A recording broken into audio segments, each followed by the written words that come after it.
Hi, this is Matt Paulson, and we're looking at January 6th committee, and we're looking at the FBI asking for help to find the bomber who planted the bombs around the Capitol on January 5th.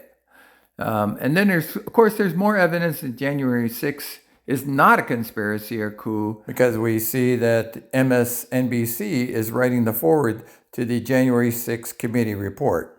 And we really shouldn't be surprised because it's probably MSNBC who had made the decision to put off the committee meeting because of the Hurricane Ian coming through Florida, and they wanted to devote more time covering the hurricane than they did January 6th committee meeting. So with that, let's hear from Stephen Sund, who was the U.S. Capitol Police Chief at the time of January 6th. He's going to explain what he was up against on January 3rd to January 6th. Be that as may, he did ask for National Guard on January 3rd to the Sergeant at Arms, but apparently the Sergeant at Arms thought that was too high profile and that they would not be needed. They did get 40 National Guardsmen that were able to take care of crowd control and direct traffic. Gear to a demonstration. You're bringing explosives. You're bringing chemical spray, such as what Captain Mendoza talked about. You're coming in prepared. The fact that the group that attacked our West Front, approximately 20 minutes before the event over at the Ellipse ended, which means that we're planning on our agency not being at what they call full strength. Watching the other events, saying, hey, that event's ending. Okay, everybody get on post. They're going to be marching our way, knowing that we may not be at full strength at that time. And then also the fact that we were dealing with 2 pipe bombs that were specifically, set right off the edge of our perimeter to, what I suspect, draw resources away. I think there was a significant coordination with this attack. I don't see any coordination with any attack. It looked like a riot, and it was just a hodgepodge thing. Nobody had planned it. Under the intercepted text from the Proud Boys goes like this. Dude, did we just influence history? Taro, the leader of the Proud Boys, replies, let's first see how this plays out. That's crazy to think that these guys are communicating some takeover the government. On Dan Bongino's show, the 5 points that he's about ready to bring up talk about the new information that FBI has brought out on the pipe bombs. Here's point number 1.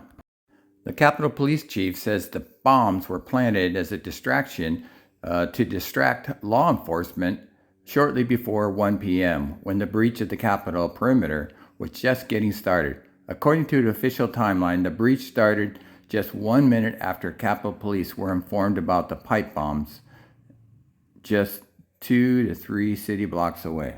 Okay, so then we're seeing the point 2 is the pipe bomber used an old-fashioned mechanical timer with a 1-hour maximum time setting, but planted bombs roughly at 8 p.m. the day before, and so they were found 17 hours previously.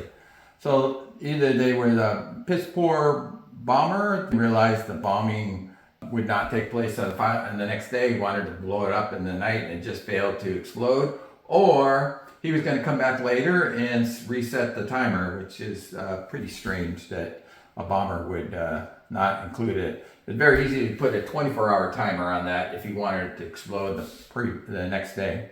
Point 3 is the pipe bombs were constructed with no remote detonation ability, meaning the purpose was as a diversion is solely reliable on the 1-hour timer going off at the right time the next day.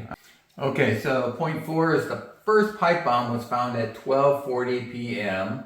with 20 minutes left on the timer, very strange, perfectly matching the exact timing needed to deliver it and divert the police the breach, which began around just before 1 o'clock.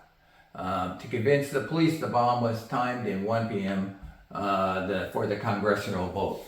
But again, it's a 1-hour timer. How was there 20 minutes left on the timer? If there's a 1-hour timer, did the guy come back and reset the timer? I don't believe that they know that. Okay, this is point number 5. The timer didn't just have 20 minutes left, it was left stuck and the 20-minute dial, which means they set it to 20 minutes and then left it. And it seems to be either he's a piss poor bomber or it was just there as a distraction to cause trouble. So this is kind of a bombshell thing that just kind of blows up in the face of liberals who try to say this is insurrection when these pipe bombs aren't worth anything. And he brings up chemical spray. He calls it chemical spray instead of bear spray. It's bear spray. Anybody can buy it. It's for hunters.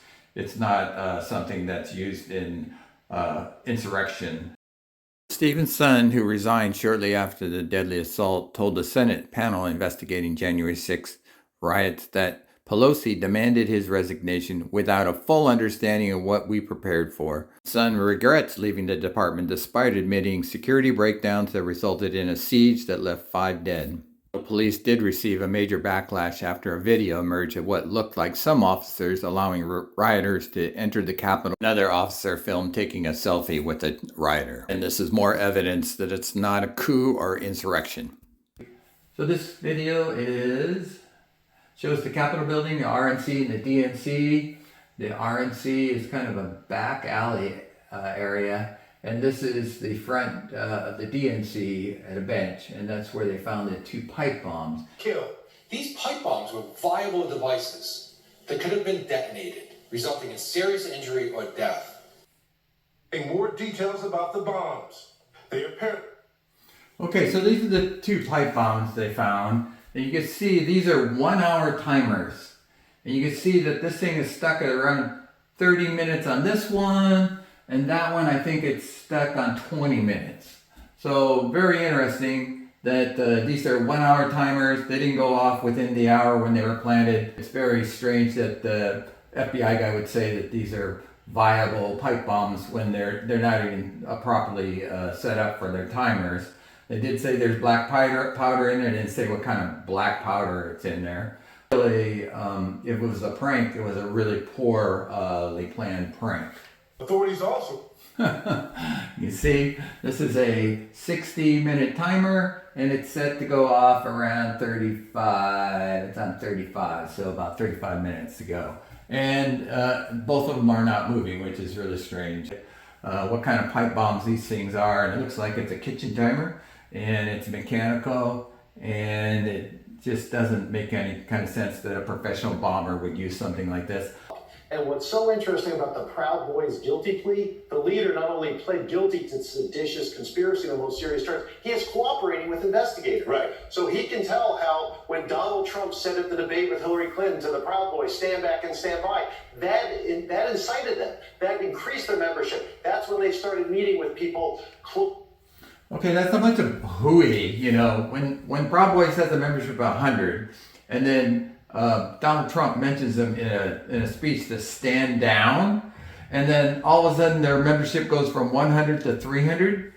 300 people in membership doesn't mean anything. I don't see how that's a 200% increase in members, but it's 300 people. It's like a drop in the bucket with any kind of conspiracy membership drive. So whatever your politics, whatever your policies, everybody should be troubled by this deep. I think you make a good point. Last time I checked, your politics shouldn't matter when people are trying to overthrow your country's government.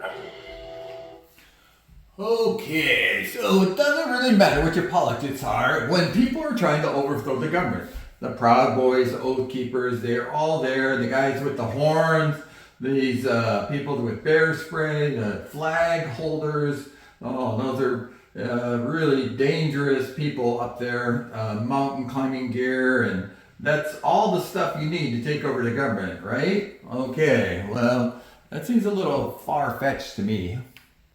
Hey, I'm Ari Melber. Thanks for watching The Beat. I wanted to let you know I'm writing a foreword to the January 6th Committee's full report, which is coming out soon from Harvard. Oh, great. He's going to write the foreword. This liberal newscaster is writing the foreword to January 6th. This, to me, is a good point in proving that this is a joke, that they have non-experts, liberals, media, talking heads to write the foreword to a January 6th report is beyond me as far as logic and fairness.